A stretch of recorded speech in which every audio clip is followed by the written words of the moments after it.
Welcome once again to our study of Journey Without Goal. And as always, this being the study of the Dharma, kindly recollect the context and generate what we would call enlightened motivation, recognizing the value of what we're doing in terms of every micro moment of suffering there is in this world. There's never ever a time that what we're studying here is irrelevant, or you could say not applicable in any way. Everything that we're studying is to be applied at every moment. So in this sense, there couldn't be anything really more important to study. And the motivation for doing this is the understanding the suffering there is in the universe and being willing to embrace every sentient being and intending to establish them in freedom. This is, you could say, no less. It's a tall order, but that is what the Mahayana is about. And this becomes even more, you could say, applicable and immediate in the context of then the Vajrayana.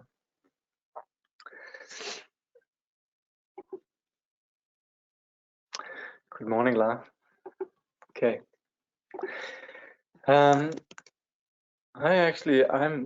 a couple of things. First of all, I'd like to apologize because last time I was going to turn off, I can't remember, I was clicking out the box with the questions and I got a bit carried away and I clicked off the whole show. So we concluded without any dedication rather abruptly. So apologies for that. Study interruptus. And then also, actually, I'm also guilty of forgetting to go over the intensifying devotion in one's heart, calling the Guru from afar, actually, as a preface to our studies. This being at the beginning of the Journey Without Goal. So, and it's rather significant because that really is, you could say, the practice aspect of it. So, having invoked the great beings, the masters of the 8 practice lineages, then we're essentially recollecting what we call the 4 thoughts that change our mind, that change our priorities, our perspective. And so we've looked at precious human rebirth, we've looked at impermanence, and now generally this is about, then the next is the futility of samsara. So it says, I will become separated from my lovers and friends. The wealth and food I have, which I hoarded in miserliness, will be enjoyed by others. Even this body I hold so dear will be left behind. My consciousness will wander in the unknown pathos of samsara. Guru, think of me. Look upon me quickly with compassion. Grant your blessings that I realize the futility of life. So I can't remember if we have done this one, but anyway, it's always applicable. And this is the reality that we're going to be facing. And even though it's sitting here nicely in a book, it's sort of nicely framed within, you could say, genteel context of some print on paper or appearing on a screen in an elegantly formatted way. It is really the most difficult challenge that we're being reminded of, the fact that we're going to leave everything behind. Whether we've hoarded in miserliness or not, the thing is, whatever we have is going to be left behind. Everything is going to be left behind. Now, we're not saying this so that anybody should feel uncomfortable, but it's just that is the reality, and it is something that is created on the basis of the delusion, the basic delusion of duality that creates the whole dream of samsara. So we want to take this on in a constructive sense, that this is something, this delusion needs to be addressed, and we presently have all the necessary conditions. So we want to, recognizing then the extraordinary fortune then that we have presently, we want to be clear on what are the consequences of us not really or how do you say, realizing what the teaching is about. This consciousness, it's going to wander in these pados, which is essentially the condition of not having any familiar ground. The initial bardo of the moment of death offers this immediate openness, which is the key or the entrance for those who have realization into complete awakening. And other than that, we have the bardos of Dharmata, in which the content of our mind, basically all the stuff of our mind manifests, all the experiences that generated what we refer to as the skandhas, ayatanas, and dhatus, all the stuff of our being basically will manifest. If we have the instructions, we can see these in terms of their purity, and that is what, for example, the Tibetan Book of the Dead, with the teaching on the 100 peaceful and wrathful deities, instruct. But other than that, we could very well, and like Trungpa Rinpoche referred to in the last teaching, we could very well go for just our habitual fixation on our phenomena, in which case we're basically following this dull light. We're dully following our habits. And that's where then the bardo of Dharmata becomes a place where we, not recognizing the clarity and the luminous nature of reality, we then pursue the habitual patterns that then lead us to the bardo of becoming, which is then where we begin to, in our confusions, to seek a rebirth.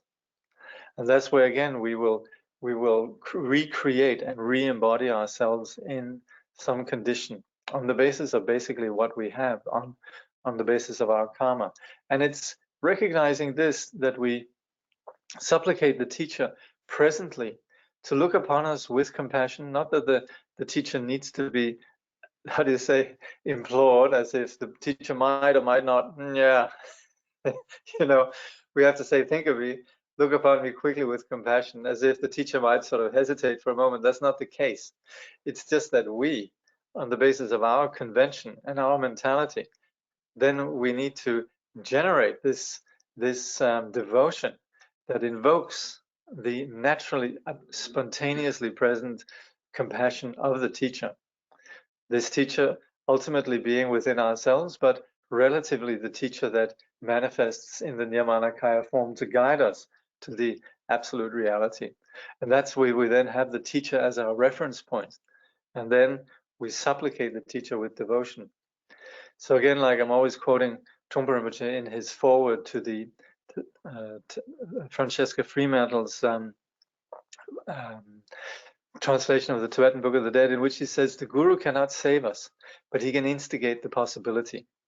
And that's where, of course, the Guru is not a savior, but our connection with the manifested Nirmanakaya teacher can enable us to connect with that which is the Dharmakaya, the inner teacher. And it's on the basis of that, then, that we could say the teacher could save us, in the sense that we could connect with the genuine abiding natural condition that's basic to our nature. So in this scenario, then, understanding what's at stake, we supplicate the teacher, grant your blessings that I realize the futility of this life.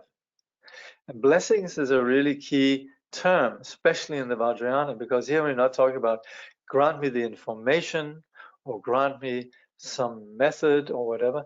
We're requesting blessings, which is something that penetrates the ordinary, you could say, dull, rational, linear mind, and something that penetrates right to the heart of our innate disposition of clarity.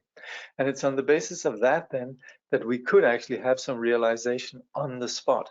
And the realization that we require at this point is realizing the futility of life, not in the sense of life in and of itself, our existence in and of itself being in any way flawed, but the present way that we construct and, you could say, diminish life into the condition of samsara. That is what brings about a purposeless, meaningless suffering. And it's so to extract ourselves from this, we supplicate the Guru to grant his or her blessing. Okay.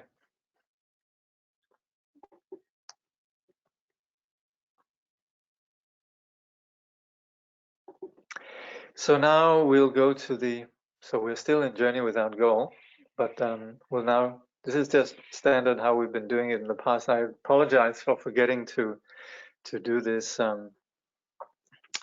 otherwise. I think it was the last 2 sessions. Anyway. So we're just going back to where we were further on in the book.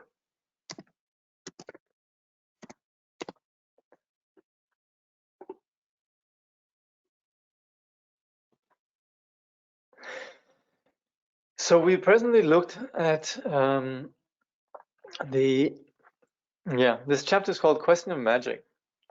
And magic in the sense of not achieving something extraordinary, but actually beginning to connect with what is real.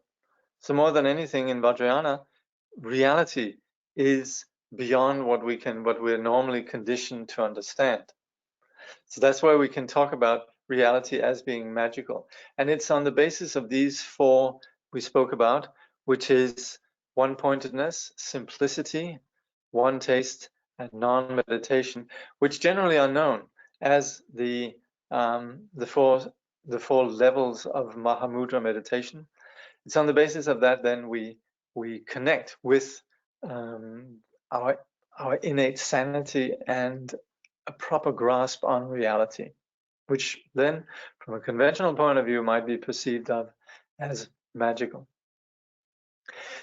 By the way, one thing while I remember it, and I was speaking with Larry Mermelstein from, who is, I would say, a very close student of the Vijayadhara Chögyam Trungpa Rinpoche, and he was just again asking me whether the participants here, if you have actually watched some of the videos that you can find on the Chronicles website. I think I have a few times, particularly in the beginning, mentioned this. You have actually all these chapters from Journey Without Goal discussed, of course, in the unedited version. This is the Vijayadhara himself teaching it. So these videos, they're available on the Chronicles website. So I'd just like to have a show of hands. How many have actually see, I think I can do that with, I can see if you can put up, I think there's a way that you can raise your hand and I might see it. I think you can. Let's just see. There's somebody who might, yes, there's hands going up. Oh, good, this is working. So I just want to get an idea of how many have actually watched them. Putting you a bit on the spot because obviously it's the thing to do. I mean, you have actually the Vijayadhara himself teaching this. So I'm very glad to see that many have gone on the Chronicles. It's a treat, please. So they, oh, great, wonderful. Okay, so I think in the resource folder I have provided here, then you have the links and so forth, but it's very easy. You Google Chronicles, Chögyam Trungpa, and Journey Without Goal. It'll come up. Anyway, if you get on the Chronicles, you can find links there. And by the way, oh yeah, this is what Larry was asking. If any of you have some comments about which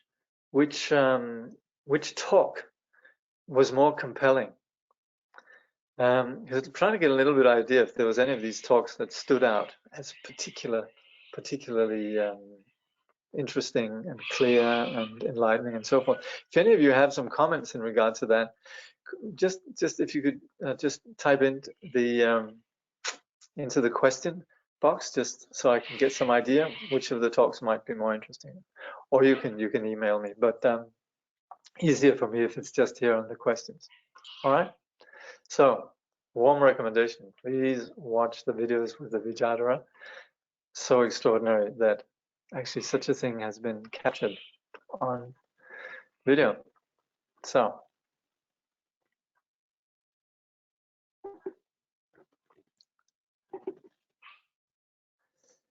continue here. So Trungpa Rinpoche says, the question at this point might be whether what we have discussed is magical enough. It feels slightly toned down and too sensible.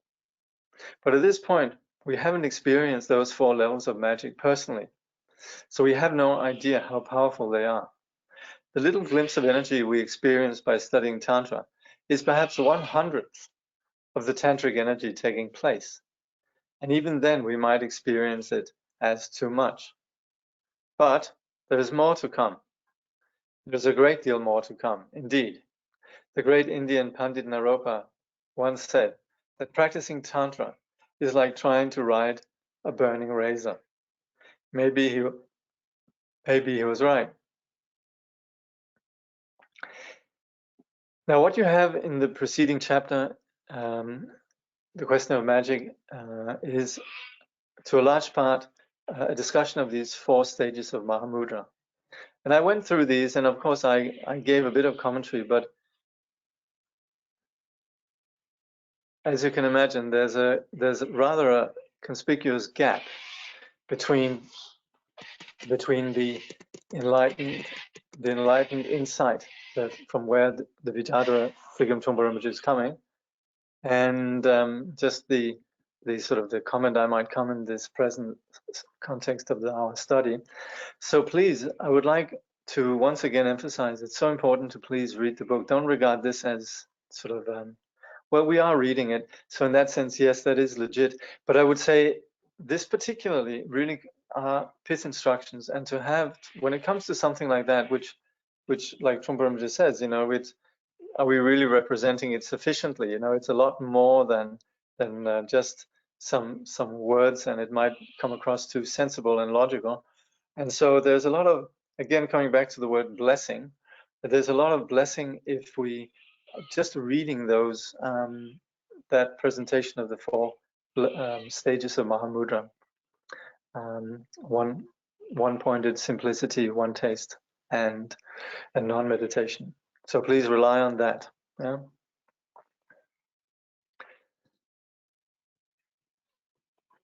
The tantric journey. So particularly in regards to what we just spoke about, like Trungpa Rinpoche was saying, you know, there's a lot more to it than just studying it. And so everything that we're talking about, and particularly then these stages of Mahamudra, they are obviously experience. And so while we are pointing to the nature of reality, this is unfortunately not something we can just leave as theory and philosophy, something that can become part of our our opinions, but rather it's something that should seep into our being. And that's where the I'm competing with some white cockatoos here. I hope you can hear me over the din.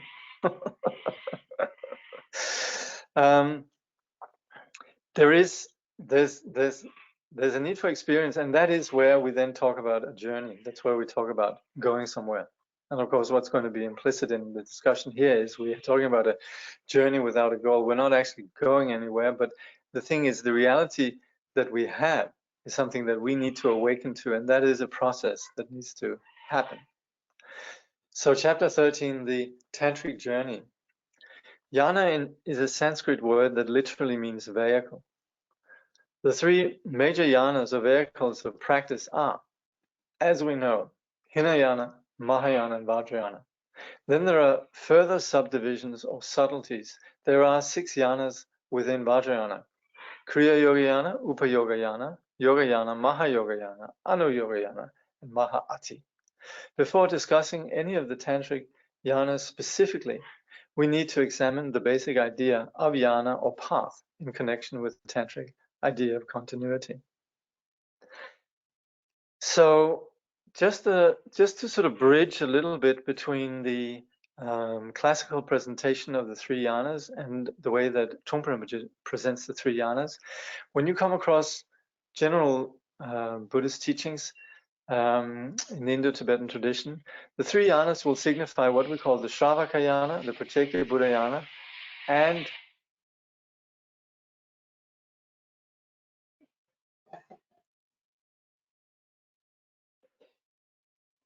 the Shravaka yana, Pratyeka Buddha yana, and Bodhisattva yana. And of course, what's implicit here is the Bodhisattva Yana is what takes us all the way to enlightenment. So that's the general understanding of the three yanas. However, we do talk about the three vows, what we call the Pratimoksha, the Bodhisattva, and the Vidyadhara vows. And that more corresponds really to what we would understand as Hinayana Mahayana in terms of, again, like Trungpa was specifying here, in terms of practice.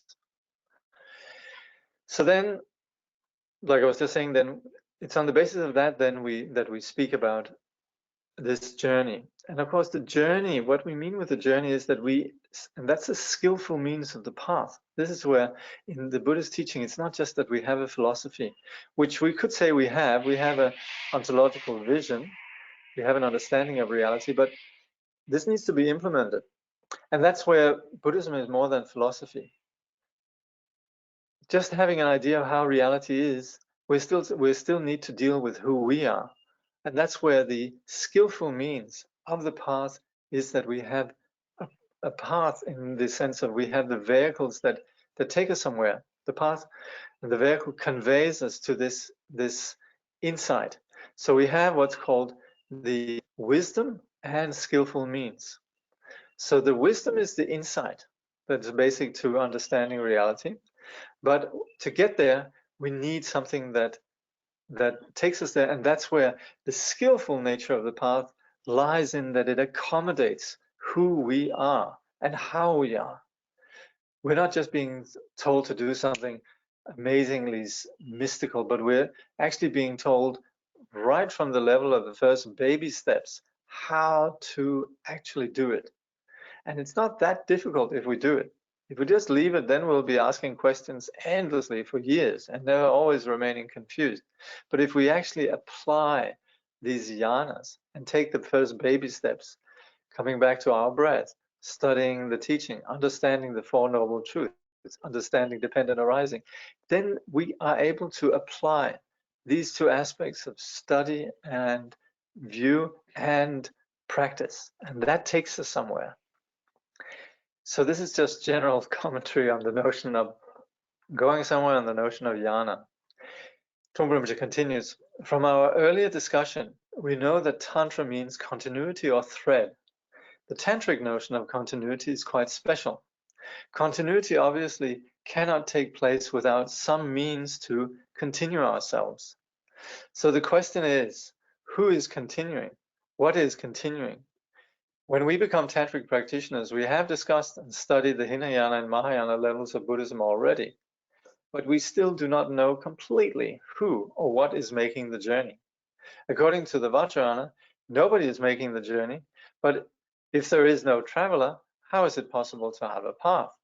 Of course, there is the possibility that there is no path, no yana, but we cannot just say that there is no path.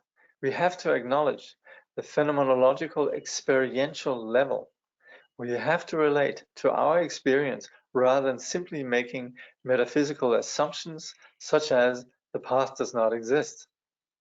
So we very often have these sort of rather embarrassingly facile, simplistic notions that, this is it, I'm already there, or, just step out and be here and all of that kind of stuff.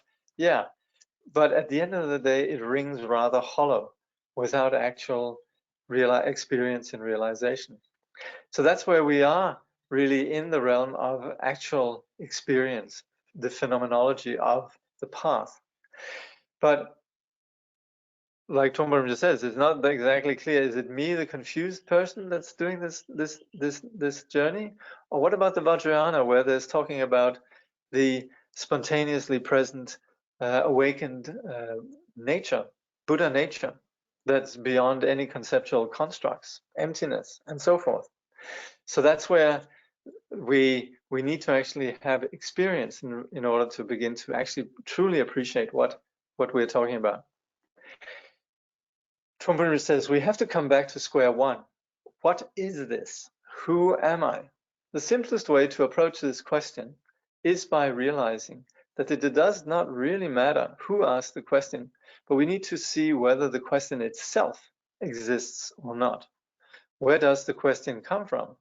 It seems to come from curiosity and fascination, wanting to find the original truth.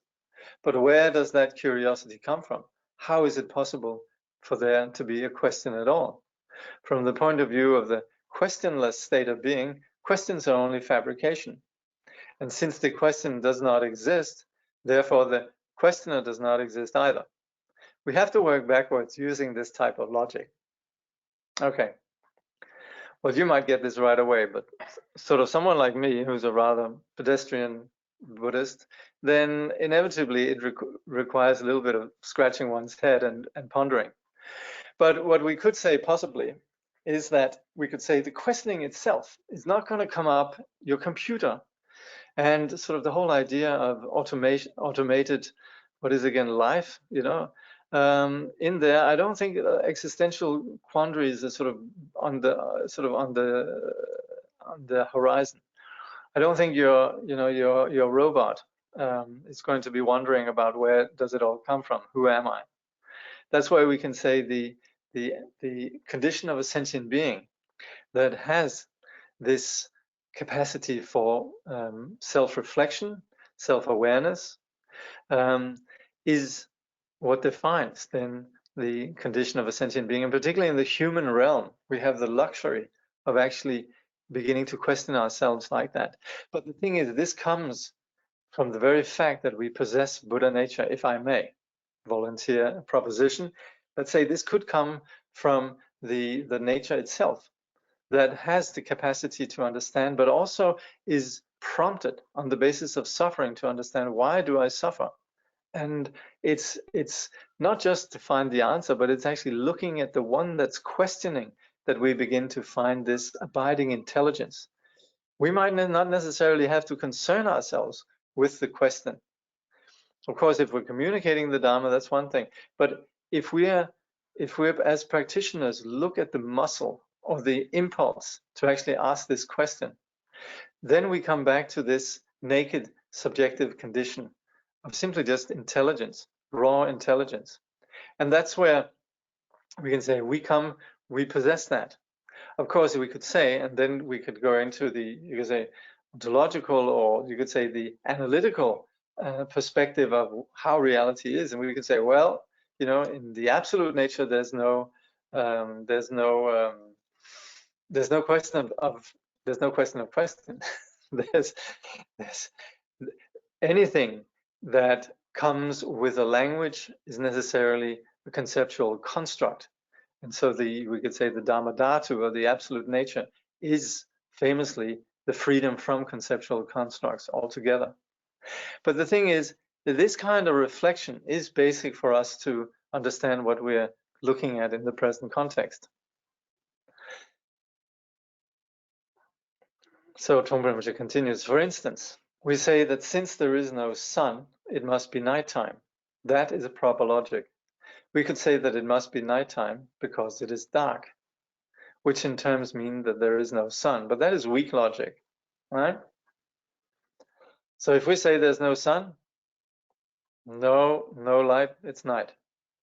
But if we say it's nighttime because it's dark, that's not good enough, because we're not getting right to the root of it. I'm sorry, I'm interjecting commentary already at this point, but we want to appreciate why that is weak, you know? And that's why in Buddhism we have to have powerful logic.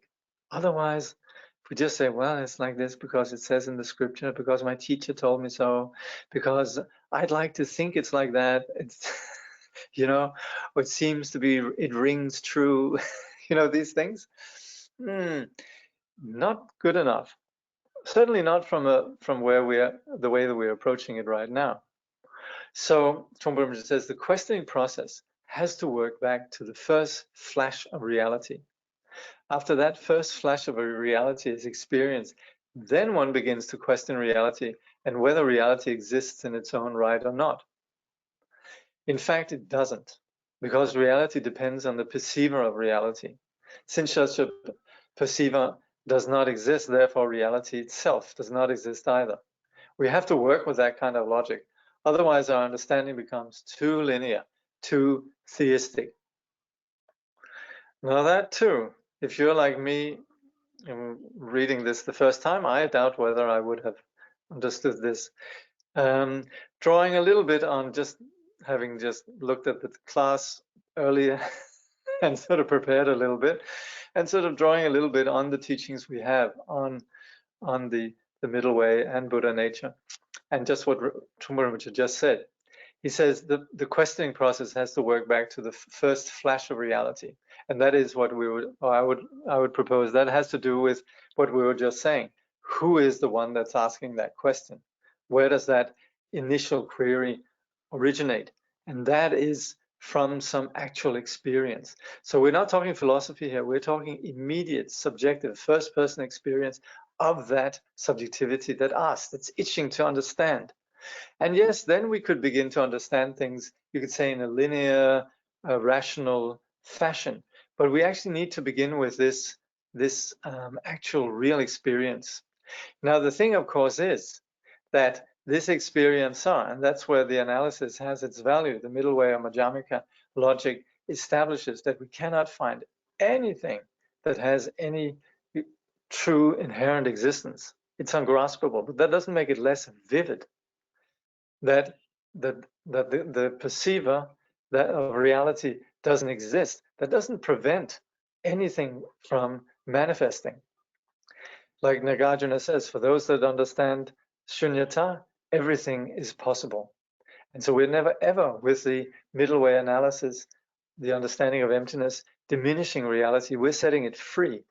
We're setting it free from the way that we normally objectify it and grasp it and consequently diminish it. So therefore, as much as the perceiver has no reality, then also the reality, or you could say the objective phenomenal world, doesn't have any reality either. So we're going to have to work with that.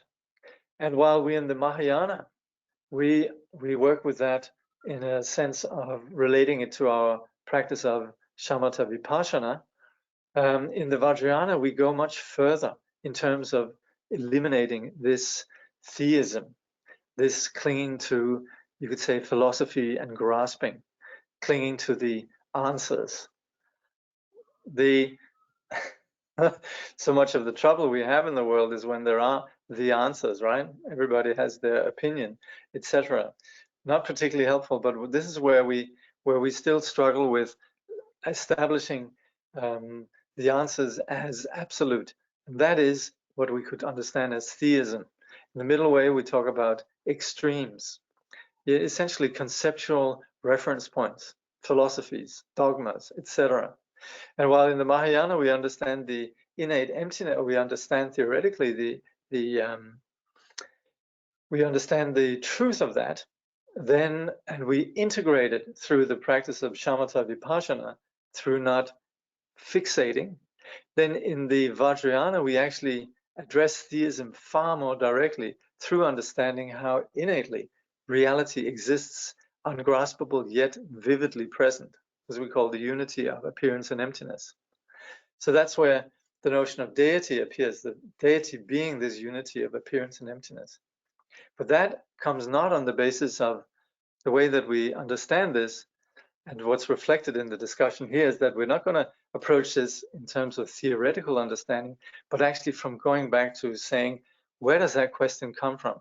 And going back to that vivid place of actual direct clarity. So that's where we, in the Vajrayana, very much base the entire approach on the teaching of the unity, you could say, of understanding the middle way of emptiness and Buddha nature. So the question of a perceiver, Trungpa Rinpoche says, so the question of a perceiver and the question of being is purely a phantom of our experience, purely a phantom, and it is questionable whether this phantom exists or not. On the one hand, the phantom does exist because of its phantom-like quality, but on the other hand, the phantom does not exist also because of its phantom-like quality. We are cutting our throats if we discuss it, as if we were swallowing a razor blade. So that is where this analysis applies, is on the basis of that which lies beyond analysis. It's about the experiencer, the analyzer, but there's nothing that can be grasped about that. So you could say the objective reality of its ungraspable nature remains. So we have something that is the unity of appearance and emptiness, which is a phantom. Phantoms, you know phantoms, right? They're phantoms are what they are. We cannot deny phantoms. We're not denying phantoms here, but we're also acknowledging that they're intangible, ungraspable. So that's where this image of the phantom is very apt. But as far as what we're doing, the one that's discussing it is actually being, you could say, we're seeing through the hoax of some assumed existence, and that's where we are, you could say, cutting through the ordinary assumptions about our reality. Trungpa then says, with that understanding of egolessness or non-existence, we begin to develop what is known as the knowledge of egoless insight. So,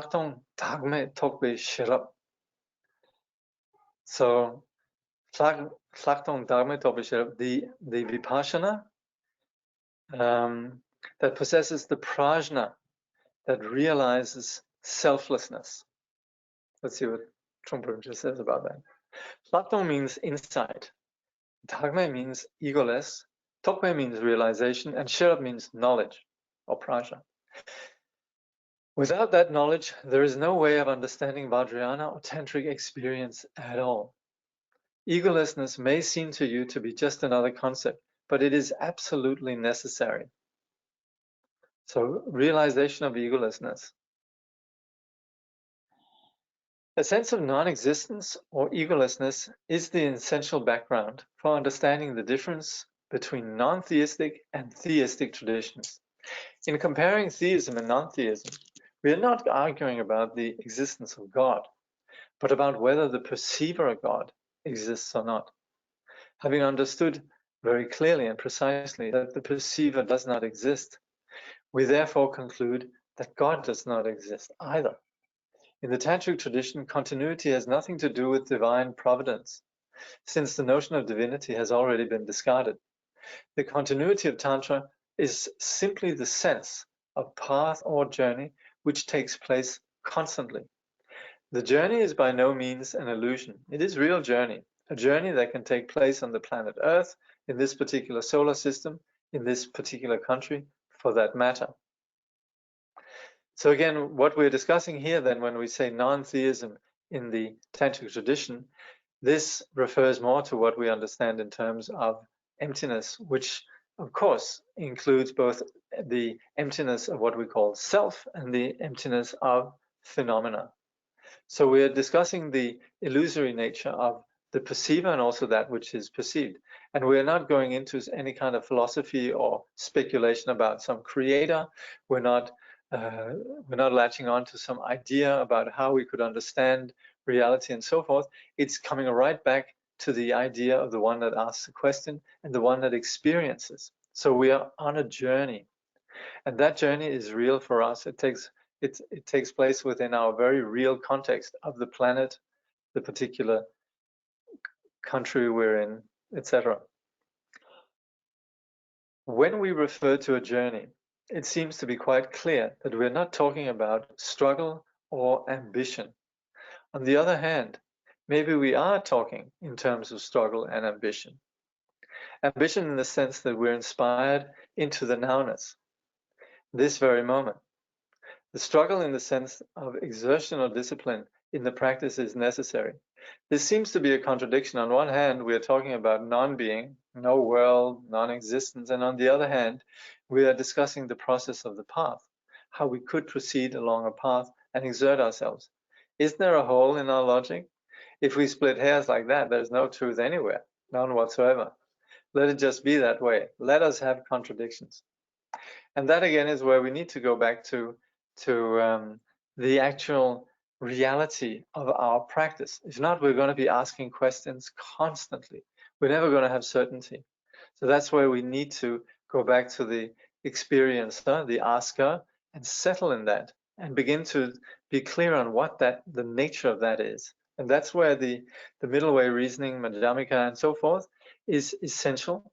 But on the other hand, also, we could very well get that insight through a few pith instructions from our teacher and our actual practice. But the thing is, we could here suggest that we're distinguishing between, on one hand, view, which is the way that things are, which is non-existent, without any reality, and yet appearing, so the unity of appearance and emptiness, and then the actual need to apply that, to integrate that vision. So that's where there's, on the one hand, you have the understanding of things as they are, and on the other hand, there is the need for the actual application of that insight. But nevertheless, we also will find ourselves seated with a lot of contradictions that apparently are contradictions. So let's just be happy with that. Like Tsongsa Khensa Rinpoche also says, for us to engage with the Buddhist path, we better get used to, right from the start, to be prepared to have a lot of paradoxes. So the Buddhist path operates with paradox. Doesn't necessarily mean that things don't make sense. Reality and the paradox makes a lot of sense. But at the same time, there might be, from the point of view of where we're coming from, you could say a sort of a confused perspective, then yes, initially there does appear to be paradoxes and contradictions. So Trungpa Rinpoche continues, at the same time, let us be suspicious of the nature of the path. That is great. That is precisely what is needed. We should not become so gullible that if we're asked to lick our teacher's bottom, we're willing to do so. That becomes somewhat ugly and too gullible. It is good that if we have questions in our mind, that we have such suspicion and such unyielding pride. Such suspicion is required for the study of Tantra in particular, as well as for studying the rest of the Buddhist teaching. We are not asked to take anything at its word. So there's never ever a question of blind faith, simply also because the blind faith is so weak. So if we just say, I like this and I'd like to join that club and I'd like to tag along, that's nice, but it's never going to really provide the fuel for the journey in terms of an actual motivation that's based on genuine faith, which is genuine insight. And that's where what really will create this kind of faith is actually being initially suspicious and being very proud and taking pride in the sense of our understanding. And that's required all across the board, really, in the Buddhist teaching.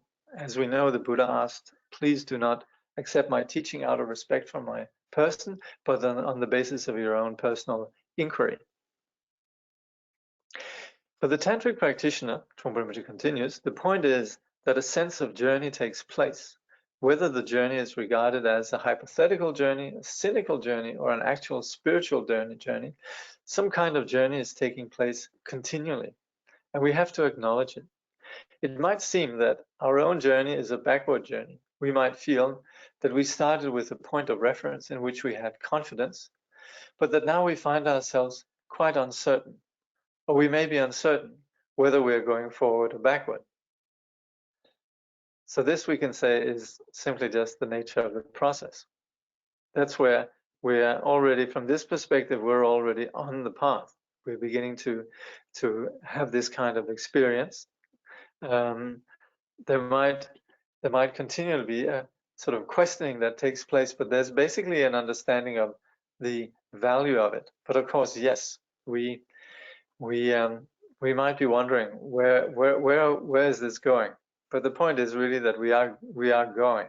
So we might not have immediate confirmation of its value, but if we have that faith, trust in the teaching, the teacher, and so forth, yes, then although we might flounder to some extent at times, then there is nevertheless a sense of an actual journey.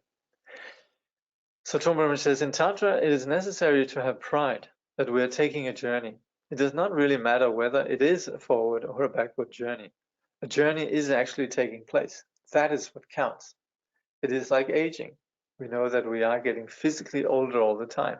We might find ourselves becoming infantile psychologically, but in that case, we are an old person being infantile rather than actually a baby. We know that we're getting physically older as long as we have a body. We're developing gray hair. We're becoming somewhat inaccurate in our physical behavior. Our sight is becoming blurry. Our speech is becoming slightly old-fashioned. Our hearing system is degenerating slightly. And our taste in food and our interest in excitement or entertainment is becoming somewhat numb and dull. We are getting old. Whether we regard that as going backward, becoming infantile, or going forward, approaching our death, something is happening to us. We could consider that process of aging as a metaphor for the spiritual journey. Whether we like it or not, we are moving forward. We could, on a positive note, call it maturing. Okay, we'll see if there's some questions. Yeah.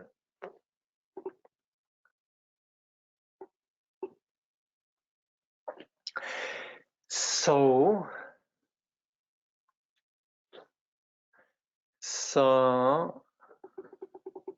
someone says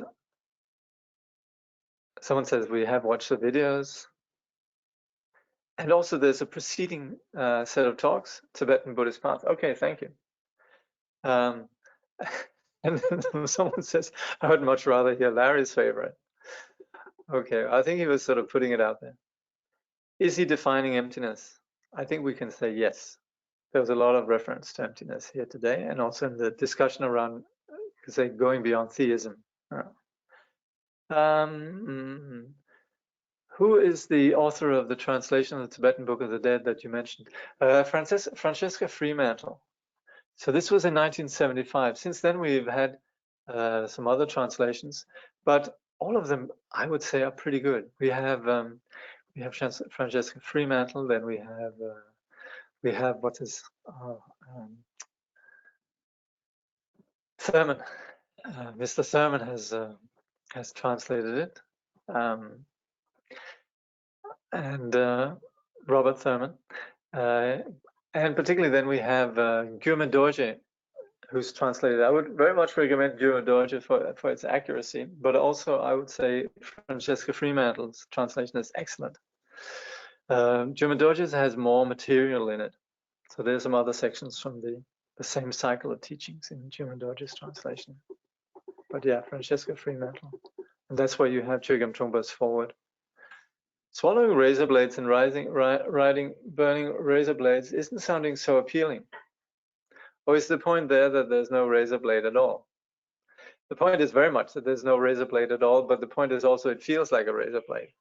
So there's no need to worry, but there is very much a process that involves going beyond habitual reference points, ego, etc.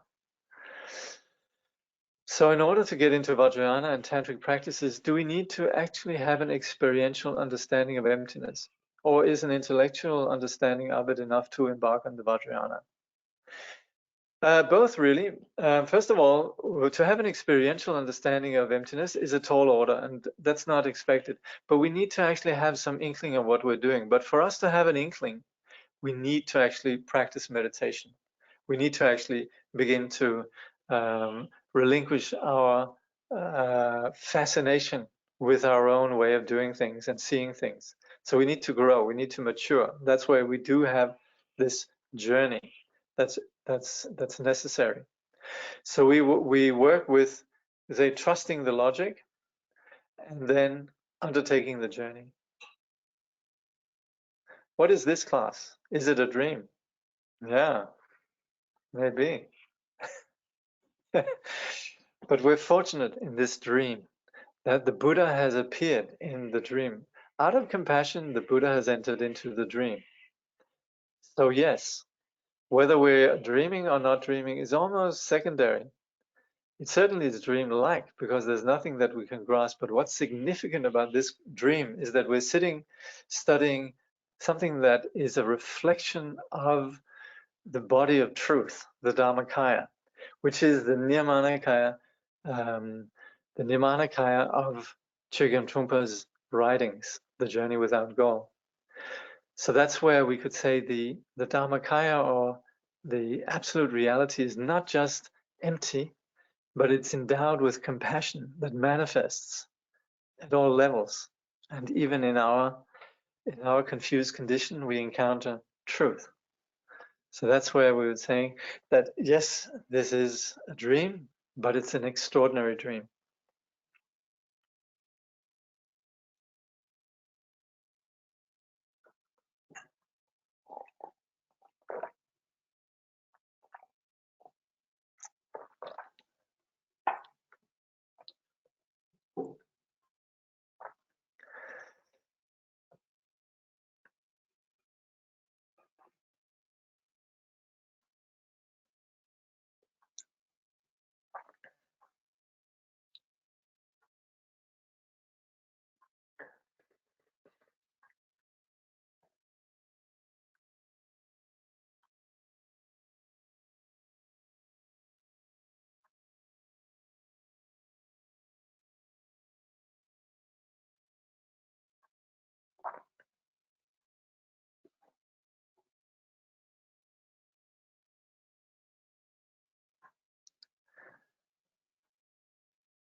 I hope this discussion hasn't led you to fall asleep. Oh, it's me who's asleep. You know what? It's just because I'm not I'm not scrolling down. Sorry, this is me who's indulging in the quiet. You know, sometimes when you have these classes and you're just talking and talking and talking, then and all of a sudden silence is just so delicious.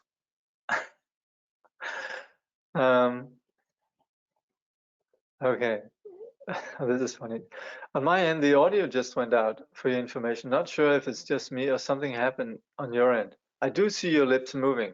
Okay, so it wasn't me sitting, going into samadhi here. Okay. Okay. Then is that, so there's a question.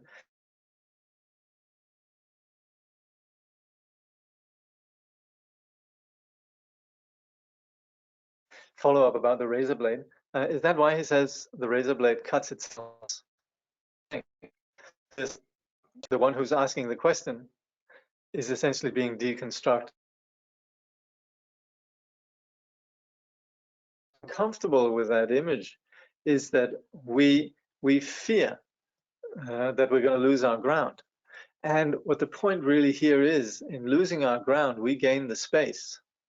We actually set ourselves free. So there's every reason to apply the razor blade, basically to cut through the bonds that bind us. I could not understand the last sentence, why we are moving forward, why we are moving forward necessary. Sometimes people might go astray in the spiritual journey. Yes, that's so true. But if we have the foundations in place, then there might sometimes be a sense of perhaps stagnating or not really moving ahead. You know, if you're learning a new skill, you know, you might be learning a language, or you might be learning something, and you might sort of initially think, oh, I'm doing great progress. And at that point, you just feel, well, sort of, it feels a bit like I'm not getting anywhere. So that's where sometimes we might doubt that something's happening. But as long as we're keeping to our discipline of the actual journey, as long as we keep moving in the sense of doing our meditation, that we have regular meditation, then something's happening. Of course, if we're just sort of subscribing to the church and just sort of saying, oh yeah, once a week I'll participate in a sermon, then that's different. But in the Buddhist tradition, we actually have a discipline, and that's where we have an actual journey. Then there's a question, any meditation tips from Dilgo Khyentse Rinpoche? Well, there are lots. You will find them many places. And you could say Dilgo Khyentse Rinpoche and Trungpa Rinpoche, so much the same, very close.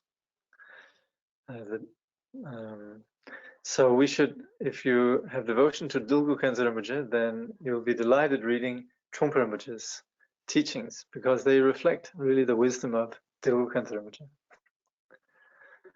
Logged out and back in. Okay, everything's up and running. Good. Okay.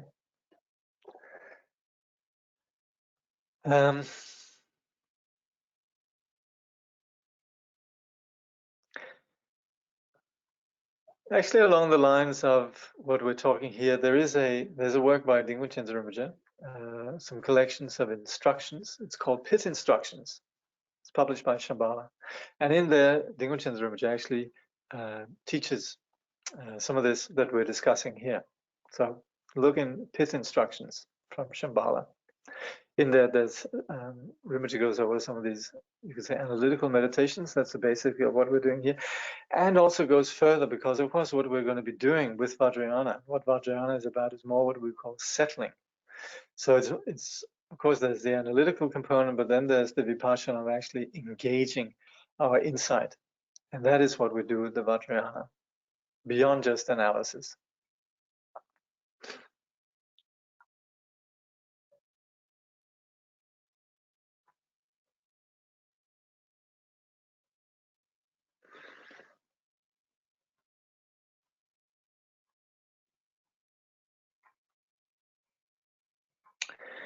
What do you do when you see Dilgu Khyentse Yangtze Rinpoche in your street? What, am I supposed to kill him?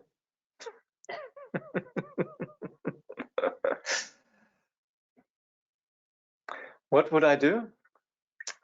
I would do prostrations, inquire to his health, possibly request teaching, possibly make offerings, request his long life, request him to turn the wheel of Dharma.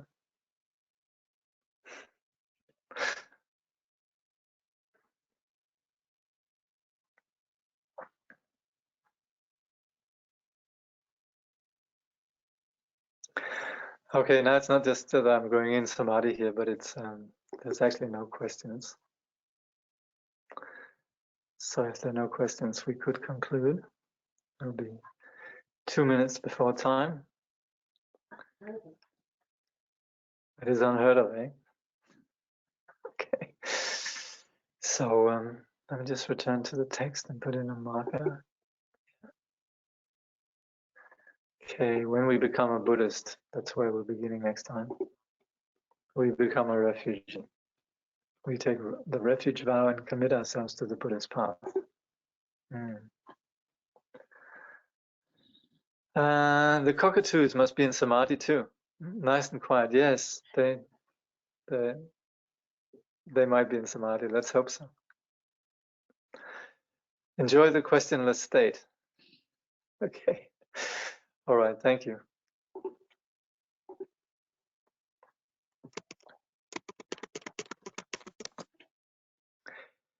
Through this virtue, may all beings throughout existence awaken together without a single being left behind.